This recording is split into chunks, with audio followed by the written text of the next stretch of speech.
14 फरवरी से मसीह समाज द्वारा इस वेडनेसडे मनाया जा रहा है। प्रभु यीशु को क्रूज पर चढ़ने से पहले 40 दिन तक सत्य जीवन के लिए निराहार रहकर परमेश्वर से लोगों के लिए प्रार्थना की जाती है। मसीही समाज का 14 फरवरी से 40 दिवसीय प्रार्थना पर्व शुरू हुआ। गोविंदपुरा स्थित सेंट जॉन्स चर्च के अनिल मॉर्टिन ने बताया कि चर्च में 40 दिन तक प्रार्थना सभाएं होंगी। लोग उपवास रख जनहित में कार्य करने का संकल्प लेंगे। विशेष प्रार्थना सभा में अनिल मार्टिन द्वारा उपवास कर प्रवचन दिए जाएंगे। सारे प्रोटेस्टेंट और कैथोलिक चर्च में आर्च बिशप, फादर और एग्लिस्ट द्वारा प्रार्थना सभा का आयोजन किया जाएगा। प्रभु यीशु ने सनातन विश्वास त्याग का परिचय देकर मानव जीवन में धर्म, आस्था, राजनीति पर प्रतिद्वंदिता के लिए विशेष शिक्षाएं दी।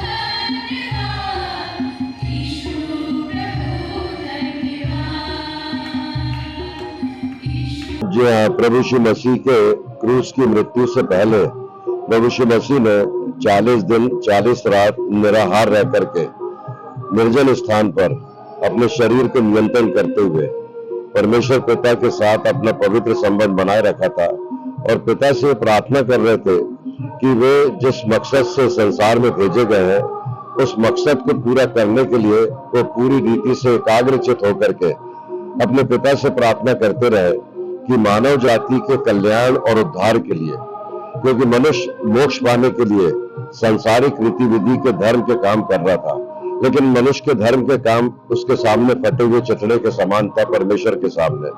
तो परमेश्वर के पुत्र ने जो मनुष्यों के जीवन में परंपरागत पाप थे, मन वचन कर्म से जो पाप थे, कर्मज पाप थे, उनके पापों की क्षमा के लिए कभी मनुष्य बकरे का, कभी मेमने का, कभी गाय का, कभी बैल का, कभी पक्षियों का, कभी मैदे का, कभी चावल का दान करता था। प्रभु यीशु मसीह ने सारे दानों से पृथक हटकर अपने आप को बलिदान करने के लिए, सुखदायक सुगंध जलाने के लिए क्रूस की मृत्यु का सहा।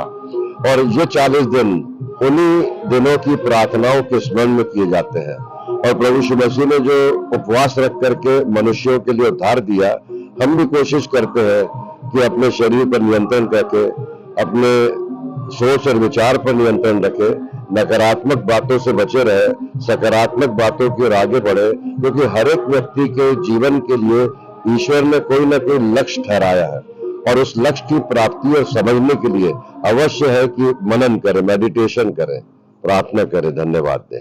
यही सबसे मुख्य बात है। ये 40 दिन हम इसीलिए प्रार्थना कर रहे हैं। इस वर्ष पर मसीह समाज में देश पर देश, जाति पर जाति, धर्म पर धर्म का विरोध और प्रतिस्पर्धा वर्तमान की चुनौतियां बन गई हैं। इस विषय पर प्रभु यीशु की शिक्षाओं पर विशेष प्रवचन, संदेश, घर घर में प्रार्थना सभाएं, बीमारों, विधवाओं, अनाथों के लिए, अस्तित्वहीन लोगों के लिए विशेष प्रार्थना एवं मार्गदर्शन देने के नियम तय किए जाएंगे। 7 दिन में परमेश्वर ने इस सृष्टि का निर्माण किया। 40 दिन तक परमेश्वर ने क्रोधित होकर दुनिया का सर्वनाश करने के लिए अतिवृष्टि का सहारा लिया था। EMT news Bhopal.